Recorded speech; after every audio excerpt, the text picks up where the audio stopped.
24 विधायक हैं आपके टीवी स्क्रीन पर, जो एनडीए के ये 24 विधायक दिख रहे हैं, 21 बीजेपी के, आजसू के एक, एलजेपीआर के एक और जेडीयू के एक, तो कुल जो है ये एनडीए के विधायक अपनी वोटिंग कर चुके हैं। हमारे संवाददाता जयंत ने ये बात बताई है।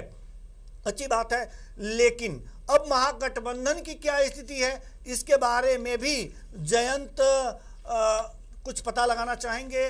जरूर कुछ निकल करके सामने आएगा, जैसे ही कुछ निकल करके सामने आता है हम आपको जरूर बताएंगे। लेकिन ये बात कंफर्म हो चुकी है कि एनडीए के जो 24 विधायक हैं उन्होंने अपना मतदान कर दिया है। अच्छी बात है। ऐसे थोड़ी देर में महागठबंधन की भी बातें निकल करके सृष्टि सामने आ जाएंगी कि उन्होंने कितने विधायक मतदान किए।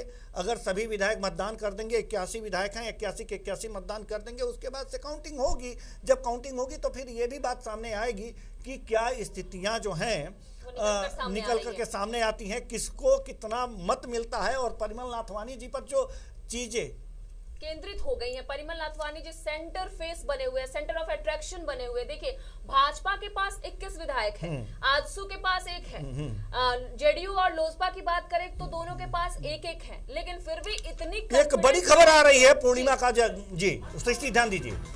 झारखंड राज्यसभा चुनाव 2026 से संबंधित एक बड़ी खबर निकलकर सामने आ रही है, जिसके बारे में हम थोड़ी देर पहले आपसे चर्चा कर रहे थे। ये खबर ये है कि भाजपा विधायक पूर्णिमा दास ने अपने स्तर से बड़ा बयान दिया है। उन्होंने बयान दिया है, भाजपा विधायक पूर्णिमा दास का ये बयान है, इलेक्शन ब्रेकिंग है, कि अब तक एनडीए के 24 विधायकों ने अपना वोट दे दिया है। एनडीए के पास 24 ही विधायक हैं और सारे के सारे विधायकों ने अपना वोट दे दिया है, जिसमें भाजपा के 21 विधायक, आजसू के एक विधायक, जेडीयू के एक विधायक, लोजपा का एक विधायक, ओवरऑल देखें तो 24 विधायक जो एनडीए के खेमे में आते हैं उन सभी ने वोट दे दिया है। लेकिन बावजूद उसके सवाल यही उठता है देवेंद्र जी की 21 विधायक हैं पूरे एनडीए खेमे की बात करें तो 24 विधायक और कॉन्फिडेंस लेवल इतना ज्यादा हाई है कि विपक्ष के पास सीधे देखा तो 56 वोटों, मतलब 56 है उनके पास, 56 है, मतलब लेकिन फिर भी जीत के दावे हैं, जीत के दावे हैं। और कितना उत्साह है कि, और कितना जब विधायकों से हमारे संवाददाता पूछ रहे थे तो उस समय इतना उत्साह था कि जैसे लग रहा था कि अब वो जीतने ही जा रहे हैं, माला पहनने जा रहे हैं उनके नाथवानी जी।